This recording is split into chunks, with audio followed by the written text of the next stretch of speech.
Hello guys, another day, another vlog. For today's video, tara't ako'y magluluto ngayon ng aming uulamin. Meron ako ditong kamatis na ginayat, luya, sibuyas, bawang, dahon ng sibuyas, at syempre nilagyan ko na ng pampalasa, asin bechin, konting asin, at syempre ang kalamansi at saka konting mantika. Nilagyan ko yan guys. At ito ay yung kakaibang luto natin sa bangus. Kung gusto nyo ma-achieve uli at nag-crave kayo sa inihaw. Tapos lalagyan ko rin po ng toyo.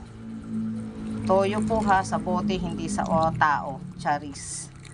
So ayan, tansyado daang din po. Kung gaano karami yung gusto ninyo maging lasa ng toyo sa pag nag-iihaw yun. Bala na po kayo maglagay kung gaano karami. Pero yun, sapat na sa akin yan guys. At syempre ito yung ating bangus. Ayan ang bangus. Yan ang ating lulutuin for today's video. So watch and learn guys. So ngayon imimix-mix na natin to guys. Ayan, naikot yung aking kawali. So ayan, imix-mix lang natin. So ayan na guys, yung ating mga hiniwang sangkap ipinalaman ko sa ating isda. So ayan, yung kung anong ginagawa natin sa pag-iihaw, yun din ang gagawin natin. So ngayon, ang gagawin ko naman, isasalang ko na ito syempre. So wait lang natin guys. Ganyan lang ginagawa ko. 'Di ba? Masarap ito guys. So ngayon bubuhayin ko na itong apoy. Medium heat lang guys.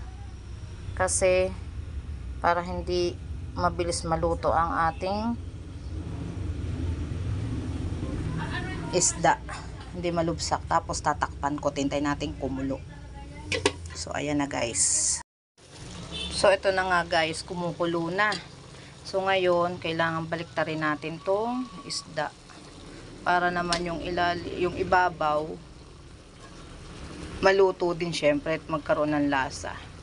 So isa-isahin natin baliktarin to guys. Grabe ang bango guys. Parang ang nag-iihaw ka na din. Charis. Totoo yun. Hindi ko na lang to nilagyan ng sili kasi baka ayaw na nung aking mga junakis na may sili. So ganyan lang guys. Babaliktarin lang natin.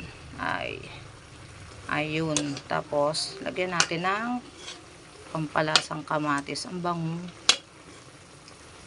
Kung ikaw ay gustong makatikim ng inihaw at tinatamad ka mag-ihaw, ganitong gawin mo. Sure masarap to sa kanin. Tikman na natin guys. Guys, ang sarap, maasim-asim kasi gawa ng kalamansi. Nilagyan ko yata 10 piraso o 12 piraso na kalamansi. Grabe ang sarap. Ang sarap nito sa kanin. Malamang husay na naman ang aming kanin. Charis. So ayun lang guys. Konti na lang minuto siguro na lang to at okay na. So ayun lang. Salamat. Inihaw na bangus sa kawali. O 'di ba? Ang ganda ng title. Charis.